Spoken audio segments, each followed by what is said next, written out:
সঞ্জীব রাহা, কৃষ্ণনগর, নদিয়া থেকে প্রাণের আরাম প্রাত্যহিকীকে লিখছেন, সবুজ পরিবেশ যখন ছন্দে চলে তখন দূষণ থাকে না। জীবন হয়ে ওঠে যেন সহজ, সরল, শীতল, নিরোগ, আনন্দময়। পৃথিবীতে মানুষ ছাড়া আর কোনো প্রাণী এই দূষণ ঘটায় না, তাই আমাদের সতর্ক থাকতে হবে। গ্লোবাল ওয়ার্মিং, প্রাকৃতিক দুর্যোগ আর বিভিন্ন রোগ ভোগ বিশৃঙ্খলা ডেকে এনে মানবজাতি প্রকৃতিকে প্রতিনিয়ত ধ্বংস করে চলেছে। সবুজ পরিবেশ, সহজ জীবন তাই শুধু কথার কথা নয়, আজকের পৃথিবীতে টিকে থাকার একমাত্র নিত্যকর্ম পদ্ধতি। প্রাথমিক শিক্ষা প্রতিষ্ঠান থেকে গণমাধ্যমে চাই ব্যাপক প্রচার, অন্যথায় প্রচুর অর্থদণ্ডের ব্যবস্থা থাকা প্রয়োজন। যে কোনো মূল্যে সবুজ বনভূমি, জলাশয় টিকিয়ে রাখতে হবে। পরিবেশ বান্ধব যানবাহন, বনসৃজন, প্লাস্টিকের বিকল্প ধারায় অভ্যস্ত হওয়া দরকার।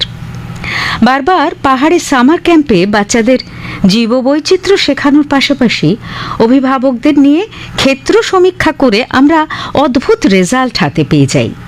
দেখি, বাত ছাড়া সাধারণত এখানে বড় কোনো ব্যারাম ঘটে না, আর ছোটখাটো সব অসুখ বিসুখে বিভিন্ন গাছগাছড়া, তাদের গুণাগুণ তথা প্রয়োগ পদ্ধতি প্রায় 90% মানুষের নখদর্পণে।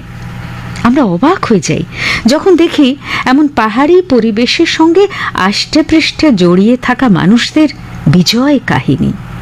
দেখি পাহাড় ও বনাঞ্চলের মানুষরা গাছ এবং ভূমিক্ষয় রোধ করে, কার্বন ডাই অক্সাইডকে দূর করে ও নির্মল অক্সিজেনে প্রকৃতি ভরিয়ে দেয়।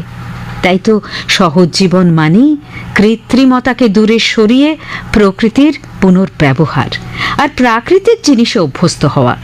সীমিত ভোগ এবং প্রকৃতির সঙ্গে সামঞ্জস্য বিধান করে চলার কায়দা শেখালে শিশুদের মানসিক বিকাশ ও বৃদ্ধদের সুস্বাস্থ্য নিয়ে আসে।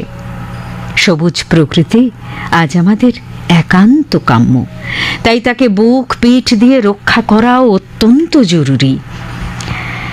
সঞ্জীব রাহা আপনি লিখলেন কৃষ্ণনগর, নদিয়া থেকে।